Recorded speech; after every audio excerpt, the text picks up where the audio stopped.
On live Gorakhpur Jitendra Singh आज फिर एक बार पहुँचे हैं सत्यपथ, जहाँ पर मौजूद हैं डॉक्टर संपूर्णानंद मल जी। हम बात करेंगे उनसे जो यूक्रेन में छात्र फंसे हुए हैं उसको लेकर के। सर नमस्कार, आपका हमारे चैनल में। आपको भी प्रणाम। सर आपसे हमारा सवाल है कि जो यूक्रेन में बच्चे फंसे हुए हैं, इस समय युद्ध चल रहा है रसिया और यूक्रेन के बीच, और उत्तर प्रदेश में इस समय 2022 का चुनाव है, जो सब नेता अपने रैली में और प्रदर्शन में, रोड शो में लगे हुए हैं। क्या इन लोगों को कोई कदम उठानी चाहिए एक साथ आकर के, किस तरह से भारतीय स्टूडेंट को या विद्यार्थी को, बच्चों को वापस लाया जा सके भारत? देखिए, ये कई साथ आपने कई सवाल कर दिया, और इस पूरे आपके प्रश्न का जो सवाल किए हैं एक साथ, उसको 3 भाग में हम बांटते हैं।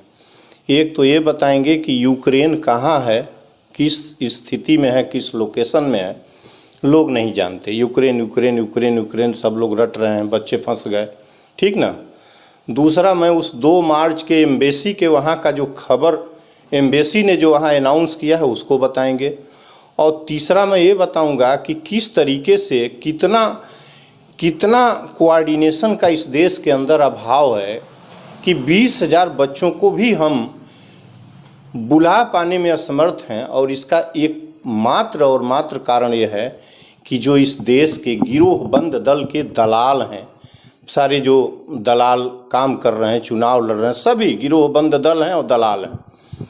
इस देश की ये दशा है कि 1 महीने से चुनाव में पूरी मशीनरी लगी हुई है, और लगभग 15 दिन से बच्चे वहाँ फंसे हुए हैं यूक्रेन के अंदर, और उनके गार्जियंस देश में कहीं कोई पूछने वाला नहीं है।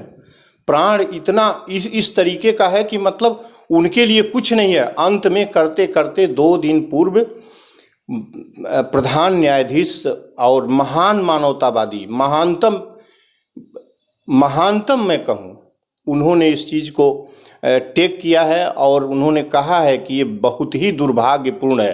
प्रधान न्यायाधीश को कहना पड़ रहा है दुर्भाग्यपूर्ण। 138 करोड़ की आबादी है इस देश के अंदर, समझ गए ना। और इस देश में लगभग 500 अरबपति हैं, 500 अरबपति हैं। 100 अरबपतियों के पास अपनी क्राफ्ट है, विमान है। मैं आपको बता दूं कि पहले तो आपको बता दूं कि यूक्रेन क्या है। यूक्रेन संयुक्त जो रूस था, संयुक्त यूएसएसआर का एक कंट्री था, और वह पश्चिम हिस्से में है, पश्चिम में भी नहीं है, दक्षिण पश्चिम में है यूक्रेन। मालडोवा एक छोटा सा टापू का जगह है, देश है, उसी के सटे बगल में है, दक्षिण पश्चिम में। यूक्रेन रसा का ही एक देश है, यूएसएसआर के अंदर था, अब स्वतंत्र हो गया है, अब उससे अलग है। तो यूएसएसआर में भी वही आज़ादी थी, ऐसा नहीं है, इसको मैं विषयांतर न हूँ। तो ये उसकी स्थिति है, और रोमानिया उससे सटा हुआ देश है, ठीक है ना। बुल्गारिया भी है, अन्य भी देश हैं, हंगरी है, लेकिन ये अलग दूर के पश्चिम में बसे हुए देश हैं। रोमानिया के साथ जो भी उसका एग्रीमेंट हो यूक्रेन का, बच्चे वहाँ तक पहुँच रहे हैं, उनके बॉर्डर से रोमानिया में घुसने का प्रयत्न किए हैं। लगभग 1000 खारगोन से 1000 की दूरी है। तो एक तो बात ये हुई कि बच्चे भागे हैं। दूसरी बात ये हो रही है कि 2 मार्च को वहाँ यूक्रेन की एम्बेसी ने एक अनाउंसमेंट किया। उसने लिखा है कि एम्बेसी एडवाइजरी में कहा गया है कि तुरंत आप लोग खार्किव छोड़ दें। ऐसे में छात्र क्या करें क्या न करें, ट्रेन भी नहीं है, यातायात का कोई साधन ही वहाँ मुहैया नहीं हो पा रहा है। खार्किव से किसी भी बॉर्डर की दूरी 1000 किलोमीटर से अधिक है। बाहर बमबारी एवं बर्फबारी हो रही है। 1 डिग्री और 0 डिग्री सेल्सियस टेम्परेचर है। अंदाज़ा लगाइए कि बच्चे कैसे कहाँ जाएंगे। और विदेश मंत्रालय यह कह रहा है कि अपने से व्यवस्था करें। यह मैं मोबाइल का ये जो मैसेज आया है आपको दिखा रहा हूँ, ये यूक्रेन एम्बेसी का है, ये मेरा अपना कुछ नहीं है, जहाँ से भी आया है। और एक बात और आपको मज़े की बता दूं कि इस देश में एक चीज़ और कि कितने एग्जैक्ट बच्चे वहाँ फंसे हैं, कितने आ गए, कितने टोटल कितने हैं, कितने आ गए, अभी कितने रेस्ट वहाँ बचे हुए हैं, ये कोई बताने को तैयार नहीं है। मीडिया से और ऐसे तैसे जो भी पता चल रहा है हमको, ये पता है कि 2 जगहों पर एग्जैक्ट संख्या बताई जा सकती है। 18,000 कहीं संख्या बताई गई है जो मीडिया में हम लोग पढ़ रहे हैं। हम लोगों के पास यही क्षण के आई हुई गलत सही सूचनाएं हैं जिसके आधार पर मैं कुछ कह रहा हूं। लेकिन जो सूचनाएं आई हैं ये तो मैं कहने का आधार है ही है कि सर्वोच्च अदालत ने माननीय सर्वोच्च अदालत ने इसको दुर्भाग्यपूर्ण बताया है और उस महान न्यायाधीश ने बताया है कि ये बहुत ही दुर्भाग्यपूर्ण है। और ये 18,000 है कि कितनी एग्जैक्ट संख्या है, ये यूक्रेन की एम्बेसी जो भारत में है और भारत की एम्बेसी जो यूक्रेन में है, एक एक पासवर्ड तो बनता ही है पासपोर्ट, और पासपोर्ट पर जो आपको वीज़ा बनता है तो काउंट करके बनता है। लास्ट 5 ईयर में कितने विद्यार्थी यूक्रेन गए हैं यह एग्जैक्ट एक एक बच्चों की संख्या होगी, उसको आप रिलीज करिए, देश को बताइए इतने बच्चे गए। और आने वाले की संख्या जरूर इनको मुश्किल हो रही होगी क्योंकि वो बच्चे अपने संसाधन से भाग के आ रहे हैं। 60-60 हज़ार तक किराया दिए हैं बच्चे और जो है देश में आने के लिए, और वहाँ इतनी अफरा तफरी की बात। परसों मैंने देवरिया में एक लड़की का उसका पढ़ा, अमर उजाला में छपा था कि किस तरीके से वह जान बचा के आई है। आज एक वीडियो कहीं से आया था जो वायरल हो रहा था, उसमें यह था कि किस तरीके से लड़की रो के बता रही थी कि हम लोग सैकड़ों की संख्या में रोमानिया की तरफ भागे और बस रिजर्व किए। उसका वायरल हो रहा है इंटरव्यू। और वहाँ जब हम बॉर्डर पर गए तो गोली चलने लगी बॉर्डर का होने की वजह से।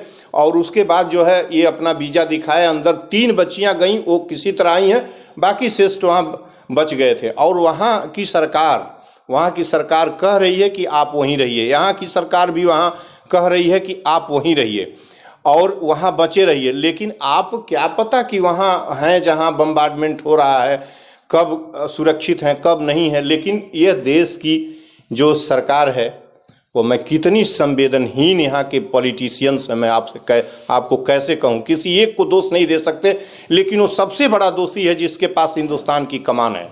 कहीं ना कहीं बड़े बड़े मीडिया चैनल वाले भी दिखा रहे हैं कि और कह रहे हैं कि इंडिया का तिरंगा जिस गाड़ी पर लगा हुआ है उस गाड़ी को वहाँ के फोर्स या ऐसे लोग टच नहीं कर रहे हैं, बाकायदा उनको इज्जत से बॉर्डर पार करा रहे हैं रोमानिया का। ऐसा भी सुनने में आ रहा है, मीडिया वाले दिखा भी रहे हैं कि एक कवच बन गया है तिरंगा भारतीय स्टूडेंटों के लिए, बच्चों के लिए। आप ये मीडिया के हो कि इस तरह की बात कर रहे हैं। 2 बात आपको मैं उत्तर दे दूं। तिरंगा लगा के हैं, रसा उस पर बम्बार्डमेंट कर रहा है, तिरंगा को देखेगा बम्बार्डमेंट? आप जो कह रहे हैं तिरंगा देखेगा जब बम गिरेगा तो कोई मतलब है इसका? और दूसरे न जाने कहाँ से तिरंगा लगा के कौन घूम रहा है, कौन बचाने जा रहा है, कौन इस समय है जो हाँ यूक्रेन में जो इस तरह का दावा कर रहा हो कि उनको देख के। और अब तिरंगा इस तरह की बात करके अरे आपको इस समय कलेक्टिव एफर्ट करना है और उनको बुलाने की इस तरह का अफवाह, ये कुछ अब कैसे गंदे लोग ये दिखा के वहाँ के बराबर वहाँ बच्चे रो रहे हैं, यहाँ उनके गार्जियन रो रहे हैं, परेशान हैं, अपने संसाधन से आ रहे हैं। एम्बेसी ने इस तरह से कहा है कि अपने संसाधन का प्रयोग करिए। बच्ची रो रही थी, उसने कहा कि नहीं, जब रोमानिया में हम लोग चले गए तो हम लोग सांस की सांस लिए, हमको कोई दिक्कत नहीं हुई। आप कैसे बात कर रहे हैं? हम आपसे एक आखिरी सवाल करेंगे, क्या आप गोरखपुर के छोटे गांधी के रूप में भी जाने जाते हैं, काफ़ी छात्रों का आप मदद किए, चाहे ये विश्वविद्यालय के छात्र हों या अन्य छात्र हों, काफ़ी आपने मदद किया। क्या आपके पास कोई ऐसी उपाय है ठोस जो जिससे भारतीय विद्यार्थियों को वापस यूक्रेन से भारत लाया जा सके जल्दी से जल्दी? देखिए, बच्चों को जहाँ तक उनके बुलाने की बात है तो मैं ये जानता हूँ कि जो कोऑर्डिनेशन इस समय इमीडिएट कोऑर्डिनेशन की ज़रूरत है। सभी जो इम्पोर्टेंट लोग हैं जैसे प्राइम मिनिस्टर हैं, गृह मंत्री हैं, फिर जो है आपके रक्षा मंत्री हैं, जो भी बड़े पर्सन्स हैं, आडवाणी जी हैं, डॉक्टर मनमोहन सिंह हैं, सोनिया गांधी हैं, और इवन आज जब वो क्षण है जब प्राण बचाना है बच्चों का, वहाँ से विद्यार्थियों को ले आना है, तो जो महान जो मानवीय जो न्यायाधीश हमारे हैं NV रमन साहब, सबको उनको स्वतः मॉनिटरिंग करनी चाहिए। और 2 दिन का भी मामला नहीं है, सभी ये एक जगह बैठ जाएं। इनका प्राइम काम ही नहीं है कि बच्चों को बुलवाया जाए। 1 महीने से प्रांत विजय में लगे हुए हैं और रैलियों पर रैलियां कर रहे हैं, आसमान में जहाज़ें उड़ रही हैं। आपको बता दूं कि हिंदुस्तान के पास इस समय 500 अरबपति लगभग हैं और 100 अरबपतियों के पास अपनी विमान है और 10 ऐसे रिनाउंड अरबपति हैं जिनके पास एक से अधिक विमान है। उनकी विमान आप उनसे मांग तो लीजिए, आप कोऑर्डिनेट तो करिए, आप उनसे मांग लीजिए, कहिए। आप अकेले रतन जी टाटा से कह दीजिए कि बच्चों को बुलवाना है, वो बुलवा देंगे। वो हमारा तो कहना यहाँ तक है कि आप इंटरनेशनल जो फ्लाइट्स हैं और देश के अंदर जो 12-14 फ्लाइट्स के जो घराने हैं छोटे मोटे, इनसे आप हायर कर लीजिए विमान ना, इनसे किराए पर हायर करिए। और 20,000 4,500 किलोमीटर है रोमानिया, और आपके बॉर्डर पर ज़्यादा लोग चूँकि पहुँच चुके हैं बच्चे। यूक्रेन 4,500 किलोमीटर के आसपास है, 20,000 किराया लगता है, जेन्युइन किराया। अभी सुनने में आया, आप देखे होंगे कि 50,000 60,000 तक किराया कंपनियां वसूलने लगी थी। 20,000 किराया लगता है। आप जो है 20,000 के हिसाब से, हम 20,000 मान लें छात्र वहाँ फंसे हैं, 18 नहीं, कोई नहीं आया है, तो 20,000 के हिसाब से 20,000 गुणे करेंगे तो 40 करोड़ रुपया होता है। किसी से मांग लीजिए ना, रतन जी टाटा से जुबान खोल दे सरकार कोई, वो महान मानवतावादी व्यक्ति, महान दयालु हैं हिंदुस्तान के लिए और सबसे बड़े समाज सेवी हैं इस देश के। उनसे आप मांग लीजिए, वो अभी आपको दे देंगे। कोरोना काल के फर्स्ट स्टेज में सैनिटाइजर और इन सामानों के लिए 1,500 करोड़ रुपया भारत को दिए थे आफत के दिनों में। आप मांग के तो देखिए, आपको अब आपको नफरत छोड़ के, अब आप जंग लड़ रहे थे, लड़ चुके, अब आप सबको बैठना चाहिए। जितनी भी पॉलिटिकल पार्टीज हैं, जो भी जो लड़ रहे थे, इनके लोग क्षेत्र में अब जाएं, कोऑर्डिनेट करें, सबके साथ मिल के 10-5 अडवाणी जी को लें, अब मनमोहन सिंह को लें, सोनिया जी को लें, प्रधानमंत्री बैठे, गृह मंत्री बैठे, रक्षा मंत्री बैठे, और महान न्यायाधीश जो भारत के हैं, महानतम, मैं कहना पसंद करता हूं उनको महानतम, मैं बाद में बताऊंगा किस तरीके से मैं कह रहा हूं। वो उन्होंने कहा है अपने उसमें कि दुर्भाग्यपूर्ण है, अपने डिसीजन में 2 दिन पहले सुप्रीम कोर्ट में इस पर सुनवाई हो रही थी, उन्होंने कहा है कि यह दुर्भाग्यपूर्ण है, भारत का प्रधान न्यायाधीश मानसिक रूप से परेशान है और आप जो है विजय पर विजय और देश के अंदर अशांति फैलाए हुए हैं। चुनाव में आप इतने मशगूल हो गए कि आप बच्चों को बुला नहीं सकते हैं। मैं ये कहता हूं कि एक टिप्स, पहला कि सभी लोग कोऑर्डिनेट करें इमीडिएट। आज रोड शो बंद हो गया, चुनाव का कैंपेन बंद हो गया है, फौरन बैठ जाएं एक जगह सभी इंपॉर्टेंट जितने पर्सन्स हैं, कोई आपस में, अब ये राजनीतिक मामला नहीं है, देश का मामला है। और उन बच्चों के बुलाने के लिए, अरे आप हायर कर लीजिए ना, 100 किराए पर विमान लेनी है आपको। ये भी है कि वहाँ उतार नहीं सकते, आप पुतिन से बात कर लीजिए, पुतिन से कहिए कि 2 दिन बम्बार्डमेंट न करें। आप उनको मना कर सकते हैं अटैक के लिए, उनके ऊपर नहीं इतना कर सकते तो 2 दिन बम्बार्डमेंट रोकें। 2 दिन में आप अपने बच्चों को बुलाइए। इंदिरा गांधी इंटरनेशनल एयरपोर्ट दिल्ली में यदि एरोड्रम खाली नहीं होता है, बॉम्बे में उतारिए, कलकत्ता में उतारिए, चेन्नई में, जहाँ जहाँ एरोड्रम हैं उनके ऊपर उतारिए, विमान से बुलाइए।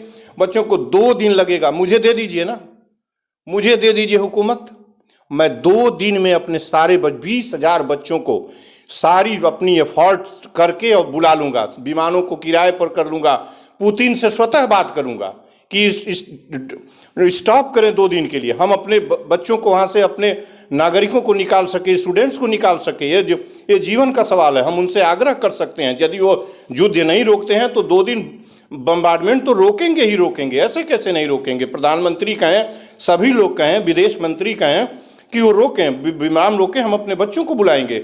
इतना आसान है। आपके मीडिया के माध्यम से मैं बता दूं, 40 करोड़ रुपया नहीं है, 850 सांसद हैं और 5-5 करोड़ रुपया ये जो इनके खजाने का आता है, 8 सांसद अपने फंड को दे दें 40 करोड़ रुपए में, किराए पर सारे बच्चे, किसी से नहीं कुछ कहना पड़ेगा, कोऑर्डिनेशन कोई करेगा, मुझे दे दीजिए, मैं बुला देता हूँ, 2 दिन लगेगा, मैं सारे बच्चों को बुला। वैसे भी मैं मंडे की प्रातः तक माननीय महान न्यायाधीश के सामने अपना PIL फिर भेजूंगा कि किसी तरीके से कोऑर्डिनेशन करिए, कोऑर्डिनेट करिए, पता कर लीजिए कि कितने बच्चे बचे हैं वहाँ।